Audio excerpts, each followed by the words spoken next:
Wah, terima kasih banget ini Itu Miss aja. Reta. Ini banyak loh. Jadi saya nangkep di sini, saya lihat sih ada seperti Miss Henny ya, seperti Bu Henny tadi ada pengalaman, ya ampun ini baru pakai masuk kelas 1 kali, habis belajar capek-capek ngajar di Iya. kelas, tahu sekarang belajarnya belajar di rumah, ya ampun, jadi Mm-mm. manuver mendadak pindah pindah pindah ruangan dan dan belajar keterampilan baru.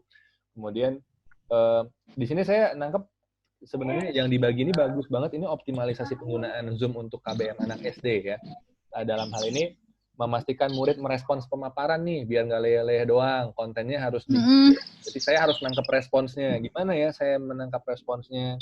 Gimana ya saya mengelola interaksinya dan memastikan interaksinya itu dua arah saat KBM. Nah itu tuh bagus banget. Jadi Iya. saya ini jadi bisa jadi role model nih buat teman-teman yang lain juga. Insya Allah ya, semoga nanti Miss Marietta juga bisa bagi-bagi tuh untuk teman-teman yang lain. Uh, Amin. Minimal konten percakapan ini sih, nanti saya rekam, saya juga ya, gitu ya. Jadi nanti insya Allah yang lain juga bisa menyimak.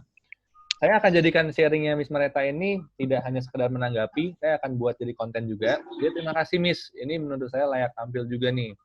Sama-sama, James. Terima kasih sekali. Lalu semoga juga memperkaya juga dari pengalamannya Bu Henny, bahwa tadi Bu Henny membagikan, kalau saya mau rekap juga, ada 2 hal yang saya tangkap dari Bu Henny punya sharing. Pertama, saya senang banget ini keluar dari Bapak Ibu sendiri, bahwa saya kasih video YouTube yang mewah, tapi anak-anak tetap nggak suka atau dari evaluasinya tidak bagus. Tapi kalau saya bikin sendiri, mereka doyan. Ternyata mereka doyan ya dengan konten buatan saya loh. Padahal ya konten buatan saya ya segini aja, ala kadarnya aja. Tapi kalau Bapak Ibu benar-benar ngalamin itu, saya senang banget. Jadi saya bisa bilang bahwa masakan ibu tuh lebih enak daripada masakan restoran. Jadi peribahasannya benar-benar seperti itu ya.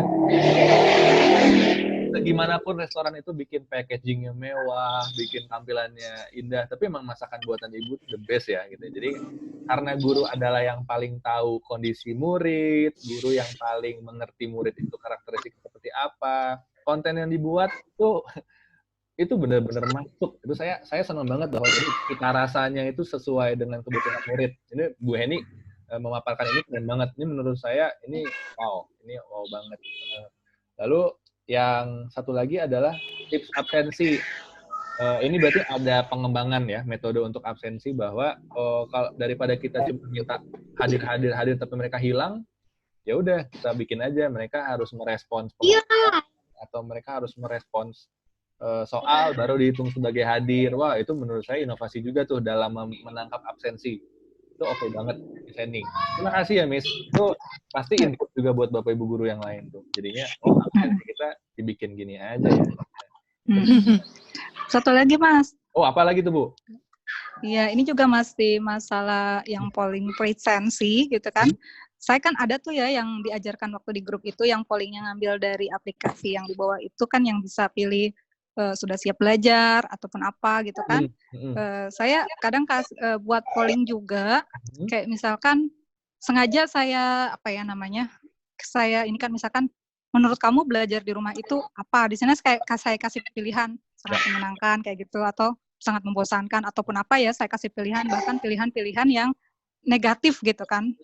Nah kan dari situ saya tahu artinya metode apa yang saya akan pilih ketika mereka sangat menyenangkan gitu, pilih banyaknya gitu.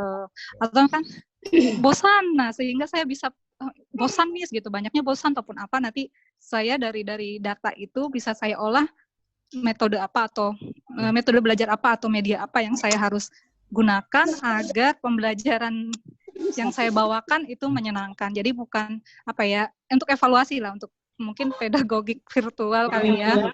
Kayak seperti itu, Mas. Itu Mas James. Wow, itu keren banget.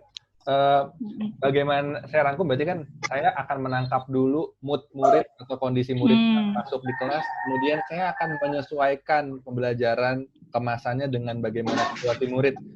Itu menurut saya keren banget. Itu hal yang saya bisa bilang bahwa tidak semua guru sempat mikirin itu. Biasanya kalau dulu kita kan kejar-kejaran ya, aduh materinya masih banyak nih, habis aja deh. Tapi bahwa ibu memikirkan user experience ya, kalau di bisnis itu berarti itu user experience tuh. bagaimana murid punya kondisi atau mood atau situasi, saya akan nyesuaiin. Itu benar-benar the true fasilitator banget tuh Bu Heni, itu keren banget menurut saya. Apalagi di sini Bu Heni juga pakai bantuan teknologi ya. Saya kasih aja poll, saya lihat respon dia seperti apa. Kalau moodnya bagus, ya udah saya pakai yang biasa mungkin. Kalau moodnya nggak bagus, saya bisa menyesuaikan. Ada hiburannya dulu mungkin. Betul. Kalau di kelas mungkin kelihatan ya fisiknya ya, tatap muka kan, ini pada capek, pada jenuh nih, ya udahlah, dulu lah. Tapi kalau di virtual gimana? Itu kan susah ketangkepnya ya, misalnya. Menurut saya pemanfaatan poll itu dengan skenario yang tadi itu keren banget. Itu keren banget. Makasih Bu, itu dibagi. Itu keren. Nah, saya akan masukin juga, nanti saya akan potong-potong. Jadi nanti bisa dapat juga buat Bapak Ibu dilihat rekapnya. Ini keren nih Bapak Ibu nih. Makin sore malah makin panas ya. Wah, ini makin banyak nih kontennya. Bagus banget. Jadi saya senang juga. Saya juga mau ngucapin nih selamat bergabung Bu Nelly. Selamat bergabung Ibu Rani ya. Halo Bu. Jadi selamat bergabung. Kita sudah sampai di sharing session kelima. Jadi ini sebenarnya sudah hampir di ujung. Tapi nggak apa-apa Bu. Jadi seperti yang dipaparkan di awal Bu Nelly, Bu Rani, konten ini direkam. Jadi nanti akan disampaikan secara berkala. Saya akan usahain jadinya nggak jebret semua sekaligus terbit. Jadi nanti Bapak Ibu nggak mabok nontoninnya berturut-turut. Saya sih akan cicil. Jadi setiap hari seenggaknya ada 1 atau 2 sampai di akhir pekan ini. Jadi kalau akhir pekan kan biasanya relatif lebih banyak waktunya. Mungkin kalau ada mau alokasikan waktu 15 menit buat nonton, buat belajar masing-masing, itu jadinya bisa dilakukan dengan santai. Itu ya. Tapi saya mau kasih previewnya, jadi kalau barusan Bu Rani, Bu Nelly bergabung, itu ada sedang sesi sharing keempat dan kelima, Miss Mareta itu menceritakan bagaimana penggunaan Zoom, penggunaan fitur-fiturnya itu untuk KBM di level SD, bagaimana memastikan murid merespons pemaparan saya di Zoom, kemudian bagaimana saya mengelola interaksi dan memastikan bahwa interaksi yang terjadi itu 2 arah. Saya nggak ngomong sendiri. Nah, itu sesi Miss Mareta. Nanti rekamannya akan disertakan juga. Kemudian untuk Bu Heni cerita bagaimana sih ternyata murid itu lebih suka ya video pembelajaran buatan gurunya dibanding video pembelajarannya YouTuber. Jadi kalau dulu saya pernah bilang, ada Ruang Guru, ada Khan Academy, walaupun videonya keren-keren, percayalah belum tentu murid itu cocok. Murid pasti cocok video yang dibuat sama gurunya sendiri.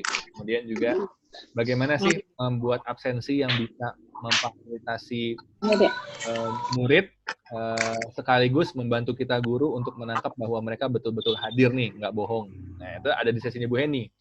Nanti saya akan kasih rekapnya, insya Allah Bu Nelly, Bu Rani, dan juga tentunya Bapak Ibu ini, kalau mau tonton ulang, sangat diperbolehkan.